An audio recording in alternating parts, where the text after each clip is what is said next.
ஆமென். இன்னைக்கு நிறைய இடத்துல பார்த்தீங்கன்னா நிறையா சொல்லியிருக்கிறத குறைவாக கேட்குறோம், குறைவாக சொல்லியிருக்கிறத நிறையா கேட்குறோம். கிறிஸ்தவத்தில் இருக்கிற இன்னைக்கு ஒரு பெரிய குழப்பம் என்னென்னா, நிறையா என்ன எழுதியிருக்குதோ அதெல்லாம் என்ன செய்யலை, அதிகமாக சொல்லப்படலை. இப்போ பாஸ்டர் ஆதியாமத்திலிருந்து ஆரம்பிக்கிறாரு, ஆசீர்வாதம் அப்படிங்கிற வார்த்தையை சொல்ல வரும்போது ஒவ்வொன்றா கொண்டு வர்றாரு. ஒவ்வொரு பகுதி கூட காவாசி கூட வரல, அதுக்குள்ளேயே நமக்கு போதும் போதுன்னு ஆயிடுச்சு.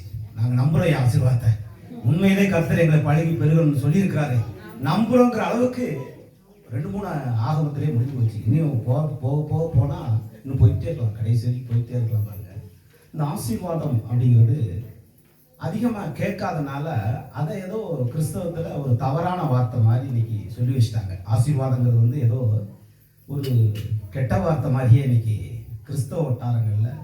ஏன்னா ஒருத்தர் பிரசங்கிக்கிறாரு, ஆசீர்வாதம் ஆசீர்வாதம் ஆசீர்வாதம். என்ன ஆசீர்வாதம்? பிரசங்கிக்க வேண்டிய என்ன இருக்கு? அழிந்து போகிற ஆத்மாக்கள் அப்படின்னாரு. அப்ப என்னன்னா அந்த ஆசீர்வாதம்னாலே என்னன்னா அழிந்து போகிற ஆத்மாக்கள் என்ன ஆசீர்வாதத்தில் வருது. நீங்கள் பழகி பெருகணும், ஆண்டவருடைய பிள்ளைகள் நினைச்சணும், பழகி பெருகணும், அதுவும் ஆசீர்வாதத்தில் தான் இருக்குது. அப்போ அந்த ஆசீர்வாதத்தை வேதம் சொல்லுது விரும்பணும், விரும்பினாத்தான் அது வருமா. சங்கீதத்தில் அப்படி வசனம் இல்லை பாஸ்டர்? ஆசீர்வாதத்தை அவன் விரும்பாமல் போனான், அது அவனுக்கு தூரமாய். ஆசீர்வாதத்தை விரும்பலன்னா அது ரோசம் உள்ளது, அது நம்மளை விட்டு தூரமா போயிடும். பாருங்க, விரும்பணும் ஆசீர்வாதத்தை. பாஸ்டர் சொன்ன மாதிரி நம்மளை குறித்த ஒரிஜினல் சாதகம் இதான். இங்க எழுதியிருக்க சாதகம்னா தப்பான சாதகம் அது இல்லை, ஒரிஜினல் சாதகம் இதுதான். பொய்யான சாதகம். எங்க வீட்டில் சொல்லுவாங்க, நான் ஆடி மாசத்துல தான் பிறந்தேன், ஆடி மாதம் தான் பிறந்தேன். பிறந்த உடனே முதல்ல சொன்ன வார்த்தை எங்கள் அப்பா அம்மாட்ட, ஆடி மாதம் தலைப்புள்ள ஆம்பளை பிள்ளையா குடும்பம் அலங்கோலமாக போக போகுது அப்படின்னாங்க. ஆமாம். ஆனால் ஒரிஜினல் சாதகத்தை எடுத்து பார்க்கும்போது என் மூலம் தான் குடும்பமே ஆசீர்வதிக்கப்படுது.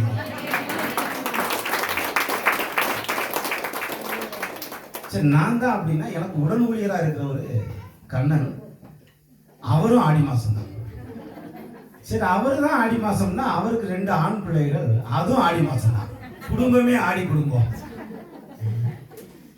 அப்ப ஆடினா அலங்கோலமா தான் போகும். இந்த ஆடி ஆசீர்வாதமாய் இருக்கிறது, சபைக்கு ஆசீர்வாதமாய் இருக்கிறது, ஜனங்களுக்கு ஆசீர்வாதமாய் இருக்கிறது. இதெல்லாம் எண்ணி பார்க்கணும். பாருங்க, பாஸ்டர் சொன்ன மாதிரி கண்ணு திறக்கணும். கண்ணு திறக்காத வரைக்கும் இந்த சத்தியம் என்ன செய்யும், மறைக்கப்படும். பாருங்க, கண் திறக்கப்படணும். அதனாலதான் அந்த தீர்க்கதரிசி சொல்லும்போது, கண் திறக்கப்பட்டவன் எழுதுகிறதாவது இஸ்ரவேலை ஆசீர்வதிப்பதை கர்த்தருக்கு பிரியம். கண்ணு திறந்தா தான் அந்த வசனமே தெரியும். கண்ணு திறக்காதவங்களுக்கு அந்த வசனம் தெரியவே தெரியாது. பாருங்க, அப்போ நீங்களும் நானும் பழுகணும், பெருகணும். பாஸ்டர் சொன்ன மாதிரி வானத்தின் நட்சத்திரங்களை போல அதே பெரிய பெருக்கம்.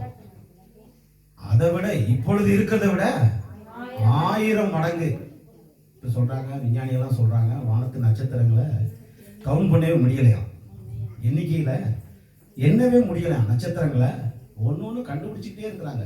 கோடிக்கணக்கான நட்சத்திரங்களுக்கு மேல போய்கிட்டே இருக்குது. இன்னும் எண்ணி முடியலை. எண்ணி முடியறதே பத்தாது, அதவே பத்தாத அளவுக்கு இருக்கும்போது அதை சொல்லிட்டு ஆண்டவர் சொல்றாரு பாருங்க. அது மாத்திரம் அல்ல, அதை விட இப்பொழுது இருக்கிறத விட 1000 மடங்கு நம்முடைய தேவன் எல் ஷடாயின் தேவன், அவர் ஏராளம் தாராளத்தின் தேவன். நீங்களும் நானும் பழுகணும், பெருகணும். நம்முடைய குடும்பம் பழுகணும், பெருகணும். அதுதான் உங்களை குறித்து என்னை குறித்து தேவனுடைய சாதகமாக இருக்கிறது. பாஸ்டர் சொன்ன மாதிரி அதுதான் நம்ம தலையில் எழுதியிருக்கு. நம்முடைய தலைவிதியே இதுதான், பெருகித்தான் ஆகணும். நம்ம பெருக்கத்தை யாராலையும் தடுக்கவே முடியாது. தேவனுடைய ஆசீர்வாதம் அவருடைய ஜனங்கள் மேல் இருக்கிறது. கர்த்தர் சொல்லிட்டாரு, பழுகி பெருகுவோம்னு. கர்த்தர் சொன்னது அப்படியே நடந்துடாது. இதுதான் பெரிய கஷ்டம். அவர் சொன்னது நடக்கணும்னா நீங்க வாயை திறந்து சொல்லணும். நீங்க சொல்லாத வரைக்கும் அது நடக்கவே நடக்காது. வேதத்தில் எழுதி இருக்கிறதுனால நம்முடைய வாழ்க்கையில் அது நடந்துடாது. வேதத்தில் எழுதி இருக்கிறத கேட்கணும். கேட்டதை நீங்க வாயை திறந்து என்ன செய்யணும், கர்த்தர் சொன்ன மாதிரி சொல்லணும். ஏன்னா அவர் தம்முடைய சாயலின்படியே உண்டாக்கி இருக்கிறார்.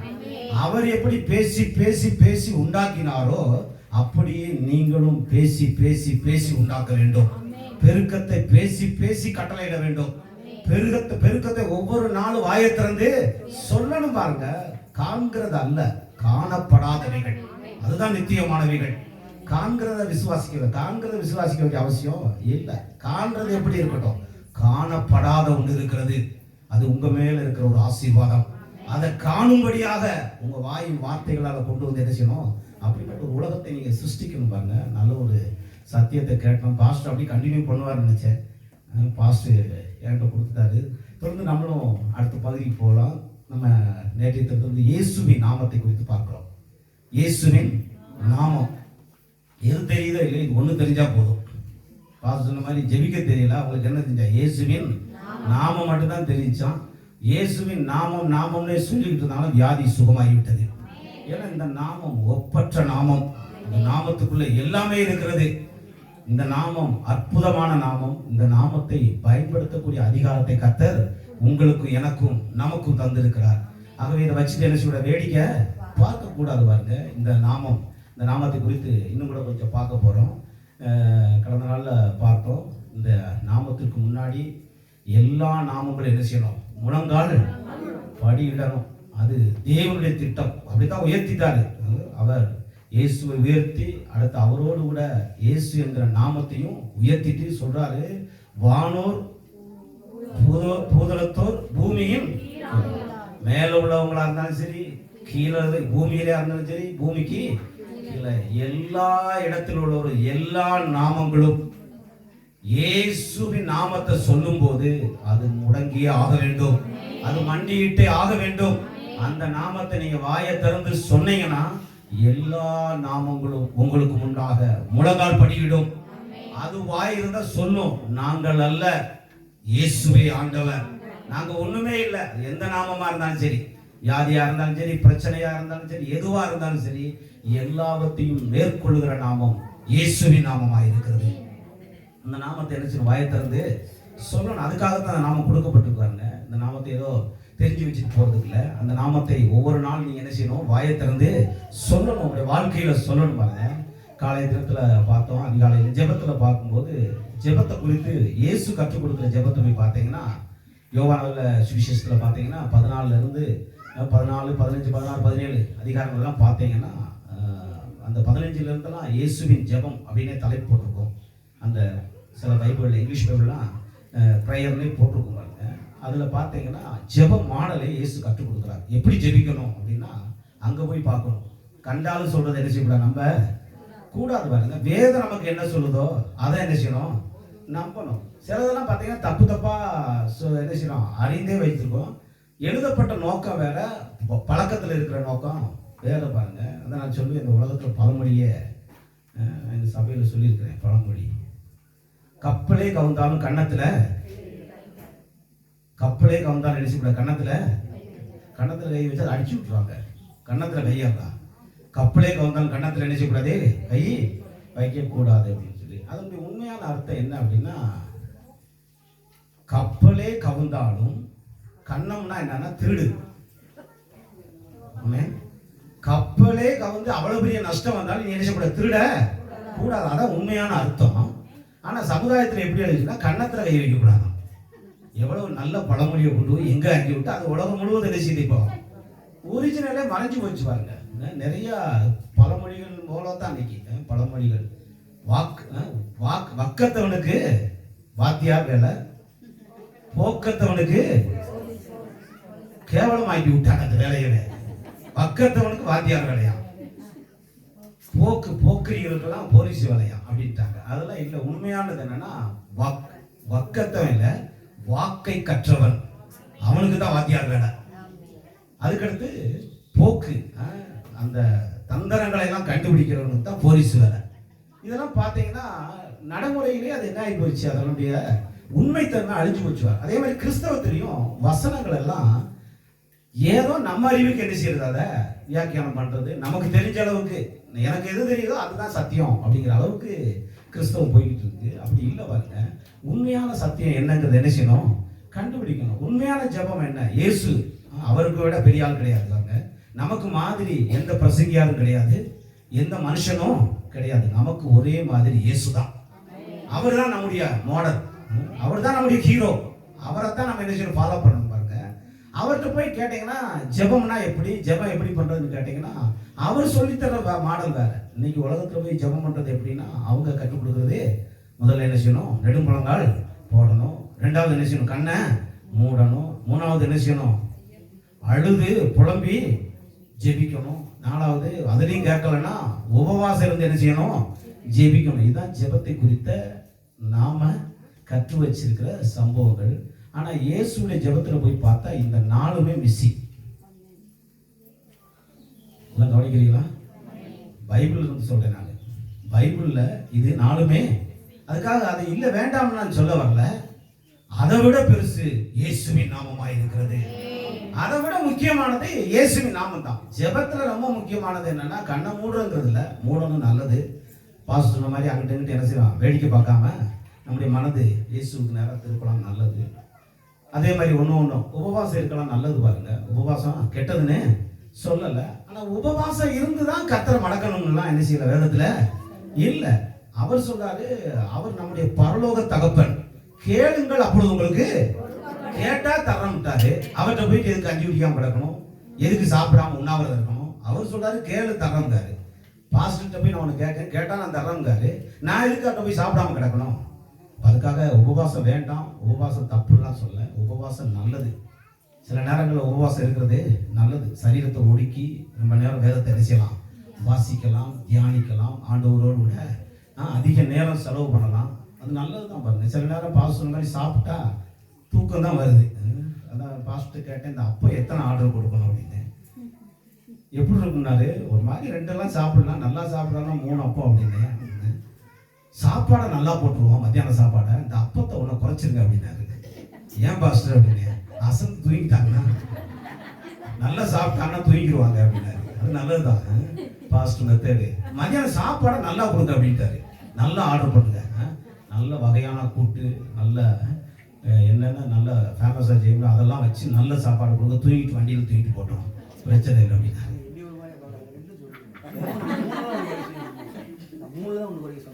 ஆமா ஆமா, 2ல விட்டுங்க. 3 நல்லா திருப்தியா சாப்பிடுறதுக்கு 3ன்னு பாஸ்னாரு. ஒரு மாதிரி 2 சாப்பிடலாம். இந்த சாப்பாடு ரொம்ப பெரிய பிரச்சனையில் வாங்க. நான் போடியிலேருந்து வீரவண்டிங்கிற இடத்துக்கு போய்கிட்டு இருக்கும்போது, பஸ்ஸில் போய்கிட்டு இருக்கும்போது, பஸ்ஸில் நல்ல கூட்டம் பாருங்க.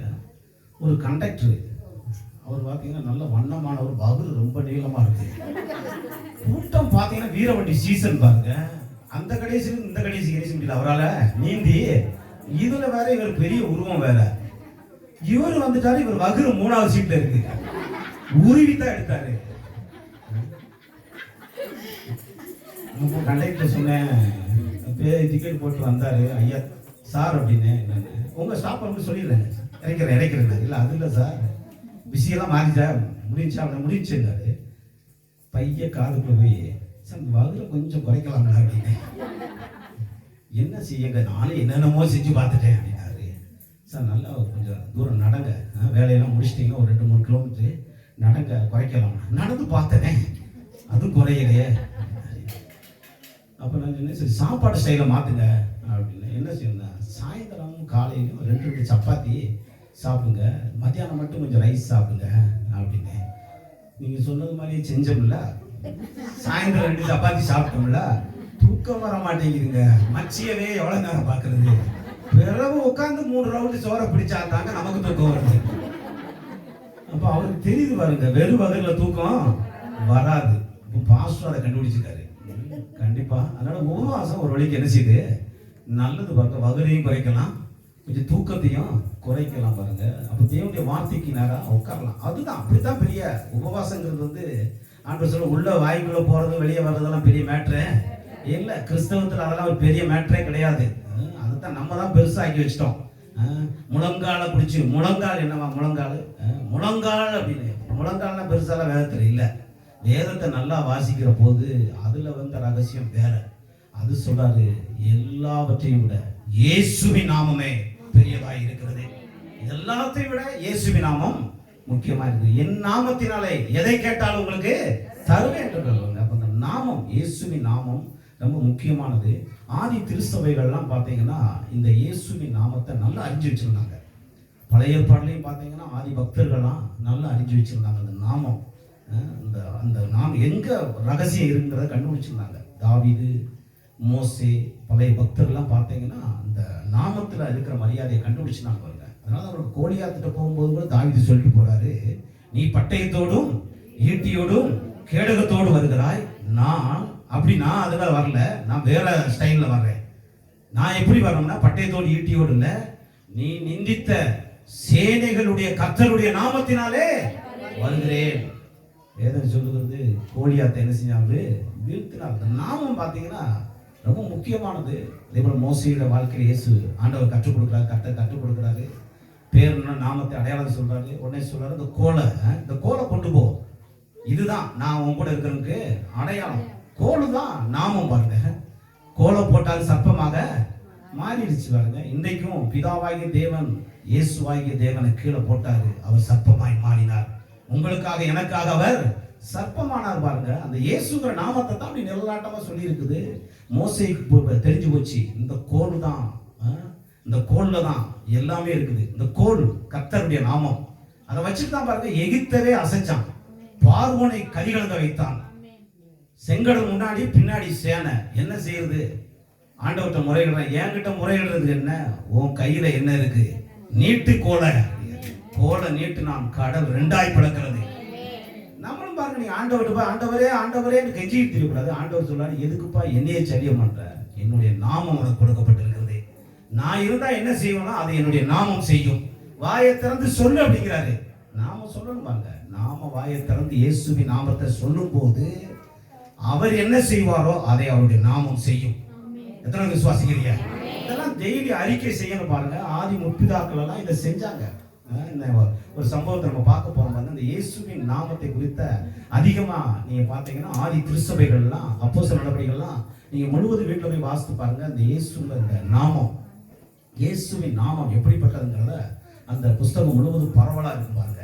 இன்னைக்கு இந்த இயேசுங்கிற நாமத்தை இன்னைக்கு அதிகமா நம்ம கேட்காதனால, நம்முடைய சபைகள் அதிகமா கேட்குறீங்க, சில திருச்சபைகள் அதிகமா இதை கேட்காதனால அந்த நாமத்தை என்ன செய்யறது, நாமத்தை குறித்த ஒரு விழிப்புணர்வு இல்லை. அது ஏதோ ஒரு பாட்டை மட்டும் பாடிட்டு ஜெபத்தில் ஆரம்பத்தில் சொல்ல, முடிவுக்கு இயேசுவின் நாமத்தை சொல்ல அப்படிங்கிற அளவுக்கு மட்டும் அந்த நாமத்தை பயன்படுத்துறாங்க. இல்லை, அதுக்கு மட்டும் அல்ல இந்த நாமம்.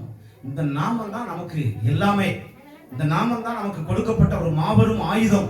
இந்த நாமத்தை ஒவ்வொரு நாளும் நம்ம என்ன செய்யணும், வாழ்க்கையில எல்லா சூழ்நிலையிலும் பயன்படுத்தணும். சின்ன காரியமோ பெரிய காரியமோ, சின்ன பிரச்சனையோ பெரிய பிரச்சனையோ, எல்லாவற்றின் மத்தியிலும் இந்த இயேசு என்கிற நாமத்தை நீங்க என்ன செய்யணும், வாயை திறந்து சொல்லணும் பாருங்க. அதுக்காகவே இந்த நாமம் கொடுக்கப்பட்டிருக்கிறது. அந்த நாமத்தை அதுக்காகவே வெளியரங்கமாக என்ன செஞ்சாரு, எல்லா ஆவி மண்டல சேனைகளும் அறியும்படி அந்த நாமத்தை உயர்த்தினார்.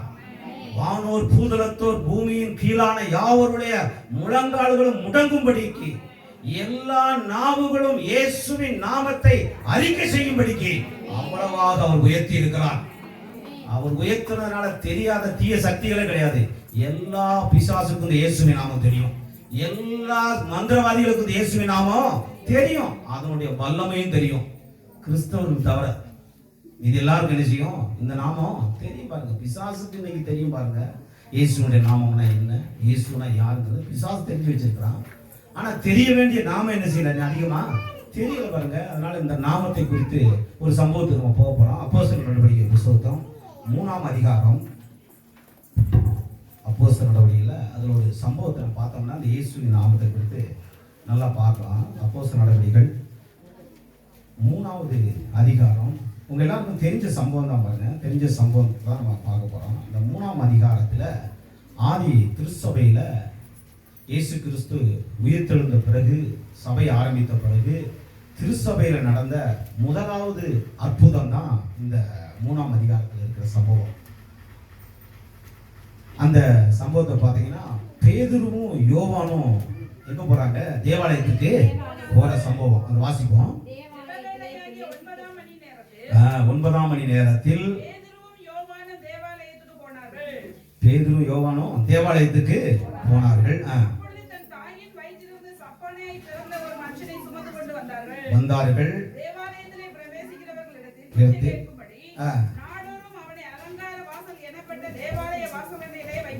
வைப்பார்கள். தேவாலயத்திலே பிரவேசிக்க போகிற பேதுருவையும் யோவானையும் அவன் கண்டு பிச்சை கேட்டான். யாருன்னு உங்களுக்கு சம்பவம் தெரிஞ்சு வச்சு, யார் அவன்? தேவாலயத்தின் வாசல்ல பிச்சை கட்டிருந்த ஆள் யாரு? 2 காலம் நடக்காதவன். இந்த வயசை குறித்து வேதம் சொல்லுது 40 வயசா. டெய்லி கொண்டு வந்து என்ன செய்து அவனை ஆலயத்துக்கு முன்னாடி வைக்கிறது, வச்சுட்டு கலெக்ஷன் எடுத்துட்டு அவனை அப்படி தூக்கிட்டு போகிறது. 1-2 நாள் அல்ல, எல்லா நாளும் தேவாலயத்தில் இவனை கொண்டு வைக்கிறது வழக்கம். நம்மளை மாதிரி வாரம் ஆராதனைகளில் அன்றைய நாட்களில் தினந்தோறும் என்ன செய்கிறாங்க, தேவாலயங்களில் ஆராதித்த நாட்கள். அப்படிப்பட்ட நாட்களில் 1-2 வருஷம் இல்லை, கிட்டத்தட்ட 40 வருஷம் அங்கே இருக்கிறோம்னா அந்த ஏரியாவில் தெரியாத ஆட்கள் இருக்க வாய்ப்பு இல்லை. ஏன்னா ஒரே இடத்துல பிச்சை எடுக்கிறாங்கிறதுனால நல்லா தெரியும் பாருங்க. அப்படி கொண்டாந்து அவனை வைக்கிறாங்க. வைச்ச உடனே அவன் பிச்சை எடுக்கிறான். பிச்சை எடுத்துக்கும்போது எல்லாரும் போடுறாங்க, எடுத்துட்டு போறாங்க, வர்றாங்க. இப்படிப்பட்ட நேரத்தில் பேதுருவும் யோவானும் அந்த இடத்துல என்ட்ராகிறாங்க. நுழையும் போது பேதுரு யோவானை பார்த்து இவங்க 2 என்ன செய்யறாங்க, இந்த சப்பானி என்ன செய்யறான், பிச்சை கேட்கிறான். அப்போ கேட்ட உடனே தான் அந்த சம்பவம் வருவாங்க. பிச்சை கேட்கும்போது தேவாலயத்திலே பிரவேசிகள் பேதுரு யோவானையும் அவன் கண்டு பிச்சை கேட்டான். பேதுருவும் யோவானும் அவனை, இந்த வேதத்தில் இப்படிப்பட்ட வார்த்தையெல்லாம் ரொம்ப கவனிக்கணும், அவனை உற்று பார்த்து, அதான் பார் அப்படிங்கிறத பாஸ் விளக்கம் கொடுத்தாரு பார்த்தீங்களா. சில வசனங்கள் வந்து ரொம்ப முக்கியமானது பாருங்க. பார்க்க வாசிக்கிறது வேகமாக வாசிட்டு போகக்கூடாது, அதுக்குள்ள நிறுத்தணும், நிறுத்தி அதை கவனிக்கணும். இந்த பேதுருவும் யோவானும் பார்த்தாங்கன்னு சொல்லல, அவனை உற்று பார்த்தார்கள். பார்த்து எங்களை நோக்கி பார் என்றார்கள். நோக்கி பார் அப்படின்னாருங்க. இவன் நோக்கி பார்னா ஏதோ ஒரு சம்பவம். அப்ப இவனுடைய மனசுல என்ன நினைக்கும், ஆளுக்கு போட்டா விசுவாசிக்கு போட்டா கொஞ்சம் போடுவாங்க, இவன் பாஸ்டரா இருக்காரு, நிறையா போட போறாரு போல அப்படின்ட்டு நிறைய எதிர்பார்த்து அவங்கள பார்க்கறான். பார்க்கும்போது அதுக்கு அப்படி பார்க்கும்போது எங்களை நோக்கி பார் என்றார்கள். அவன் அவர்களிடத்தில் ஏதாயிலும் கிடைக்கும் என்று எண்ணி அவர்களை நோக்கி பார்த்தான். அதற்கு பேதுரு யோவான் பதில் சொல்றாங்க. பேதுரு பாஸ்டர் சொல்றாரு, வெள்ளியும் பொன்னும் என்னிடத்தில் இல்லை, வெள்ளியும் பொண்ணு என்கிட்ட இல்லை அப்படிங்கிறாரு. அடுத்து சொல்றாரு, என்னிடத்தில் உள்ளதை, என்கிட்ட வெள்ளியும் பொண்ணு இல்லை, என்கிட்ட இருக்கிற ஒண்ணு வேற ஒண்ணு இருக்குது, அதை நான் உனக்கு தரப்போறேன் அப்படிங்காரு. இதை ஒருத்தர் எடுத்து வச்சுட்டு சொல்லுவார். பிரசங்கத்தெல்லாம் யூடியூப்ல தான் கேட்டேன். அன்னைக்குள்ள ஊழியக்காரங்கிட்ட வெள்ளியும் இல்லை பொண்ணும் இல்லை, இயேசு நாமம் தான் இருந்துச்சு. ஆனால் இன்னைக்கு இருக்கிற ஊழியக்காரர்கிட்ட வெள்ளியும் பொண்ணு தான் நிறைஞ்சி. அப்போ அவங்க சொல்லப்பட்டது வந்து ஊழியக்காரம்னா ஒன்றுமே இல்லாதவன் அப்படின்னு சொல்லலை, இயேசுவின் நாமம் இருந்தால் எதுவுமே இருக்கக்கூடாதுன்னு சொல்லலை. இங்கே சொல்ல வர்றது கவனிக்கணும் பாருங்க. சொல்கிறான், வெள்ளியும் பொண்ணும் உனக்கு கொடுத்தாலும் மறுபடியும் நீ சப்பானியா தான் கலெக்ஷன் எடுத்துட்டு அவன் போய்கிட்டே இருப்பான். காலமெல்லாம் உனக்கு வெள்ளியும் பொண்ணும் கொடுத்தாலும் உன் ஜப்பானி தான், நீ இப்படியே தான் இருப்ப. வெள்ளியும் பொண்ணும் கொடுக்க முடியாத ஒன்று நான் இப்போ உனக்கு கொடுக்க போறேன், அது என்கிட்ட இருக்கு. வெள்ளியும் அந்த அர்த்தத்துல தான் சொல்றாரு, வெள்ளியும் பொண்ணு என்னிடத்தில் இல்லை. அந்த இடத்துல பேதுரு வந்து ஒன்றும் இல்லாத ஆள் நினைக்க கூடாது. ஒன்றும் இல்லாத ஆள்லாம் பேதுரு கிடையாது. கிறிஸ்தவம்னா ஒன்றும் இல்லாதவன் கிடையாது. கிறிஸ்தவம் என்பது எல்லாம் உடையவர்கள், வழுகி பெறுகிறவர்கள் தான் கிறிஸ்தவர்கள். அப்ப இங்க சொல்ற பொண்ணும் இல்லை வெள்ளியும் இல்லை அப்படின்னு சொல்றாரு. என்னிடத்தில் இருக்கிறதை உனக்கு தருகிறேன் அப்படின்னு சொல்லி என்ன அவர்கிட்ட இருந்துச்சான் கேளு சொல்றாரு. நசரனாகிய இயேசுவின் நாமத்தில் எழுந்து நட, ஆமென் என்று சொல்லி நடந்து 3 நாள் பாஸ்டிங் போட போறாங்க என்று சொல்லி, பொண்ணும் இல்லை வெள்ளியும் இல்லை, என்னிடத்தில் இருக்கிறது உனக்கு தர்றேன், நசரனாகிய இயேசுவின் நாமத்தில் எழுந்து நடன்னு சொன்னாங்க. அடுத்த வசனம் சொல்லுவாருங்க, வலது கையினால் அவனை பிடித்து தூக்கி விட்டான். உடனே, அந்த வார்த்தை ரொம்ப முக்கியம் பாருங்க, இயேசுவின் நாமத்துக்குள்ள வல்லமை என்னங்கிறத காட்டுது பாருங்க. அந்த நாமத்தை சொன்ன உடனே அவனுடைய கால்களும் கரடுகளும், சொல்றீங்க, இயேசுவின் நாமத்தை சொல்லும் போது நடக்கக்கூடாத ஒன்று நடக்கும், முடியாதது நடக்கும், கால்களும் கரடுகளும் பலனடையும், வியாதிகள் மாறும், சுகம் உண்டாகும். இயேசுவின் நாமத்தினால சொன்ன உடனே பாத்தீங்கன்னா அவனுடைய கால்களும் கரடுகளும் பலனடைந்தது. அடுத்து சொல்றேன், அவன் இழுவி கொஞ்ச நேரம் எக்ஸசைஸ் பண்ணி பாருலாம் சொல்லல. உடனே அவன் குதித்து எழுந்து நின்று நடந்து. எங்க பாஸ்டருக்கு வச்சு பிரசங்கம் பண்ணாரு. இதை அவர் செஞ்சு காட்டினாரு. இந்த வசனத்தை எனக்கு இன்னும் ஞாபகம் இருக்கு. பாஸ்டருங்க இருக்குல்ல, அதே மாதிரி எழுதியிருக்கிற மாதிரியே செஞ்சு காட்டினாரு. ஏன்னா முதல்ல எழுதிருக்குது குதித்து காட்டினாரு, அடுத்து நின்றாரு, கீழே உட்கார்ந்து குதிச்சுட்டு நின்று நடந்து நடந்து மறுபடியும் குதித்து. அப்ப அவர் என்ன சொன்னார்னா பெரிய ஒரு ஆட்டம் போட்டு தான் போனாங்க. அதுதான் அதனுடைய அந்த சாராம்சம். நின்று எழுந்து குதித்து நடந்து துதித்து தேவாலயத்துக்குள்ள பிரவேசித்தான். இந்த சம்பவம் எப்படி இருக்குங்கிறிய? இந்த சம்பவம் ஏதோ மறைவில் நடந்தது கிடையாது, ஏதோ வீட்டுக்குள்ள நடந்தது கிடையாது. இது எருசலேம் தேவாலயத்துக்கு முன்னாடி நடந்தது. ஏதோ என்னைக்கோ வந்தவனுக்கு நடந்தது இல்லை. கிட்டத்தட்ட 40 வருஷமா ஊனமா இருந்தவன், ஆலயத்தின் வாசல்ல பிச்சை எடுத்துக்கிட்டு இருந்தவன், இப்படி எழுந்து நடந்து துதித்து குதித்து. அதுவும் பாத்தீங்கன்னா ஆளுகளோட போய் வரிசையில உட்காரல. வேதம் சொல்லுது அவங்களோட ஆள்கிட்டே வந்துட்டான். எங்க பாஸ்டர்மாரோட ஆராதனை நடத்துற பலிபீடத்து பக்கத்திலே வந்து அவங்க கூட நிக்கிறத பார்த்தா வர்ற ஆளெல்லாம் கண்ணை முடிச்சு பாக்குறாங்க. பேதுருவை விட்டுட்டு அவனை தான் பாக்குறாங்க. இவன் மற்ற ஆள் இல்ல, இவன் இந்த முன்னாடி உட்காந்து பிச்சை எடுத்துட்டு இருந்தவன் இல்ல, இந்த 2 காலும் முடமானவன் இல்ல, இவன் தான் அவன் அப்படின்னு சொல்லி அந்த செய்தி தீயா பறக்குது. தேசம் எங்கும் தீயா பறக்குது. அப்படி ஆகும்போது பாத்தீங்கன்னா அடுத்து சொல்றாரு, அவன் நடக்கிறதையும் தேவனை துதிக்கிறதையும் ஜனங்கள் எல்லாரும் கண்டு. இயேசுவின் நாமத்தை பார்க்கணும். இயேசுடைய நாமத்துடைய வல்லமை என்ன, அதெல்லாம் அதனுடைய பவர் என்னங்கிறத பாருங்க. அவனுடைய அந்த சுகமான அந்த சம்பவம் எல்லாருக்கும் தெரிஞ்ச உடனே இவனை பார்த்து கண்டு தேவாலயத்தில் அலங்கார வாசலிலே பிச்சை இவன்தான் என்று அறிந்து அவனுக்கு சம்பவித்ததை குறித்து மிகவும் ஆச்சரியப்பட்டு கண்டு ஆச்சரியப்பட்டு வாயடைச்சு போய் நிக்கிறாங்க. எப்படி நடக்குது, என்ன சம்பவம், இது உண்மையிலே நடக்குமா? இது மெடிக்கல்ல நடக்க முடியாத சம்பவம், மருத்துவ ரீதியாதே நடக்க முடியாத சம்பவம். ஏன்னா இவன் பிறவிலேயே சப்பாடி 2 காலும் விளங்காதவன். ஒரு வேத ஆராய்ச்சியாளர் சொல்றாரு, அந்த கால்கள் சும்மா இழுத்துக்கிட்டே கிடக்குமா. ஏன்னா சரியான வளர்ச்சி இல்லாத காலம். அதான் வேதம் சொல்லுது அவனுடைய கால்களும் கரடுகளும் பலனடைந்துதான் வளர்ந்துச்சுன்னு சொல்றது, வளருது. அப்ப அப்படிப்பட்ட ஒரு பலவீனத்தில் இருந்தவன், முடவனா இருந்தவன், மருத்துவத்தை எந்த ஆபரேஷன் பண்ணாலும் அவனால் எழுந்து நடக்கவே, எவ்வளவு பெரிய வல்லுநர் டாக்டர் குழு வந்தாலும் அவனை நடக்க வைக்கவே முடியாத இவன் எப்படி நடக்கிறான், குதிக்கிறான், துள்ளுறான். இவனுக்கு என்ன நடந்துச்சு? எல்லாரும் கண்டு பிரமித்து அதிசயப்பட்டு ஆச்சரியப்பட்டு நிக்கிறாங்க. ஏன்னா நடந்த சம்பவம் எல்லாரும் என்ன செய்யல, பார்க்கல. அவனுக்கு சுகமானதான் எல்லாரும் பார்க்கறாங்க. இது என்ன நடந்துச்சு, எப்படி சம்பவம் ஒண்ணுமே தெரியல ஜனங்களுக்கெல்லாம். ஏதோ ஒண்ணு நடந்திருக்குது, இவன் இப்படி நிக்கிறான் அப்படின்னு சொல்லி ஆச்சரியப்பட்டு இருக்கும் போது அடுத்த வசனம் வாசிக்கும் போது, குணமாக்கப்பட்ட சப்பானி பேதுருவை யோவானையும் பற்றி கொண்டிருக்கையில் ஜனங்கள் எல்லாரும் பிரமித்து சாலமோன் மண்டபம் எனப்பட்ட மண்டபத்தில் அவரிடத்திற்கு வந்தார்கள் சொல்லல.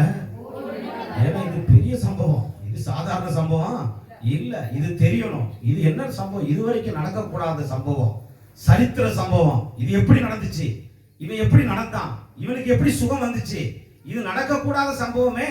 எல்லாரும் ஓடி வர்றாங்க அதை தெரிந்துக்காக ஓடி கூட்டமா ஓடி வராங்க.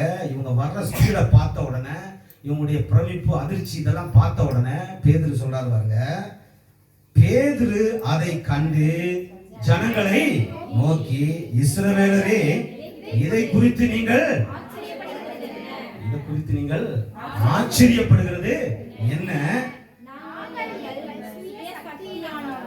நாங்கள் எங்கள் சுய சக்தியினாலாவது எங்கள் சுய பக்தியினாலாவது இவனை நடக்க பண்ணினோம் என்று நீங்கள் என்னை நோக்கி பார்க்கிறது என்ன?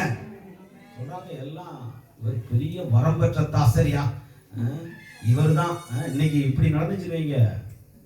இப்போ ஒரு சம்பவம் தமிழ்நாட்டுடைய ஒரு சம்பவம் நடக்க, ஒரு அற்புதம் நடக்க அப்படின்னா நம்ம மொத்தம் டோட்டலா அங்கதான் இருப்போம்.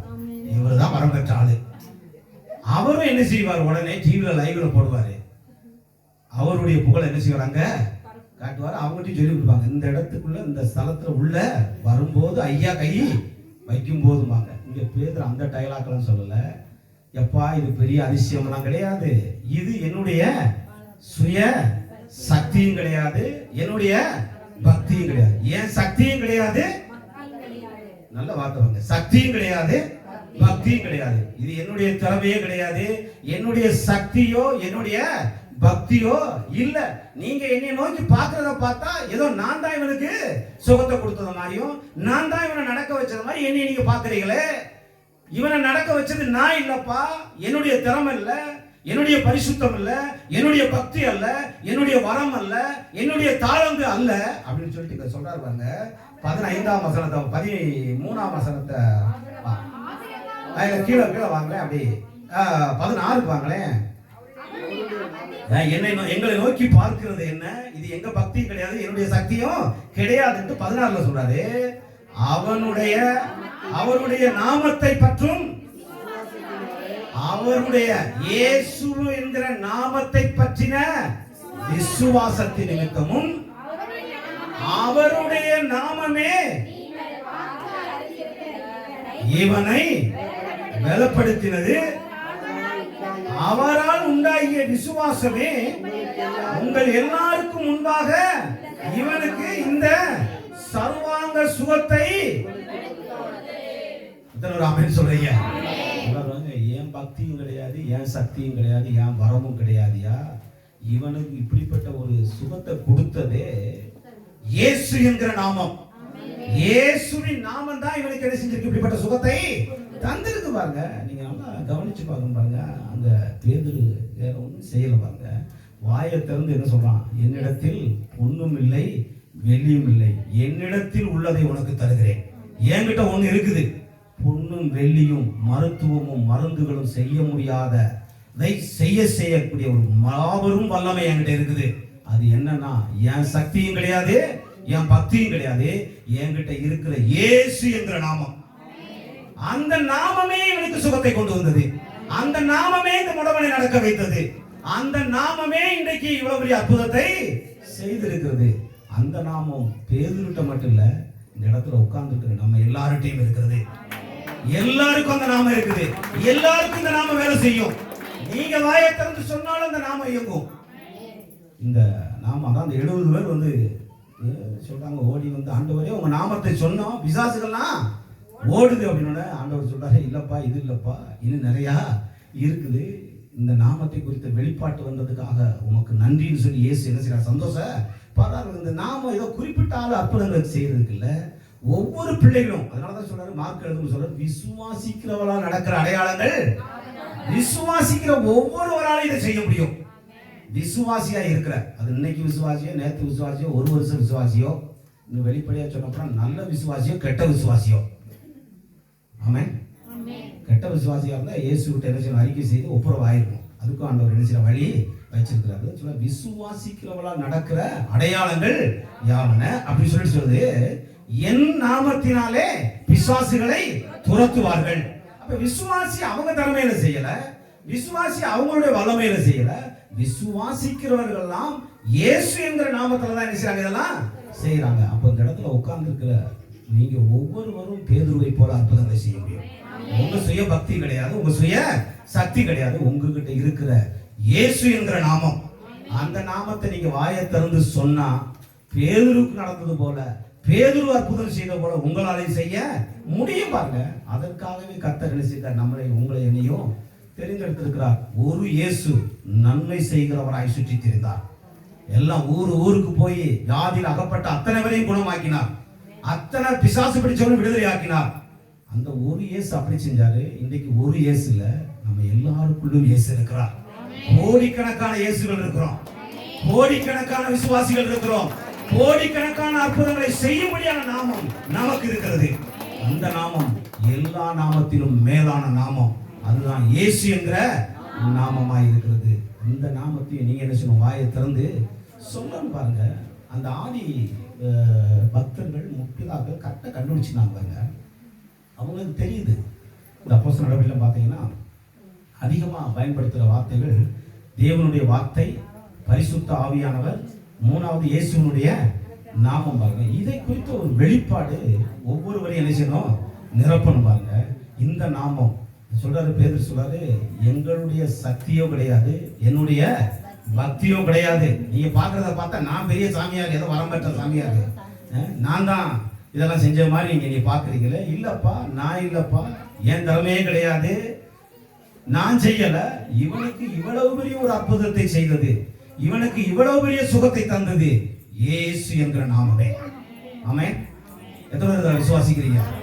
அந்த நாமம் உங்களிடத்தில் இருக்கிறது. அந்த நாமத்தை நீங்க என்ன செய்யணும், வாயை திறந்து சொல்லணும் பாருங்க. ஜெபத்துல வாயை திறந்து சொல்லணும்.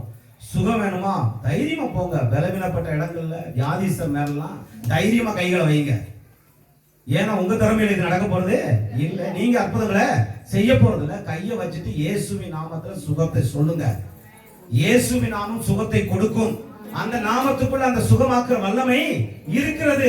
இயேசுவுக்கு என்ன வல்லமை அதிகாரம் இருந்ததோ அதே அதிகாரம் கொஞ்சம் கூட குறையாம இயேசுவின் நாமத்துக்குள்ள இருக்குது பாருங்க. அந்த நாமத்தையே தேவன் நமக்கு தந்திருக்கிறார்.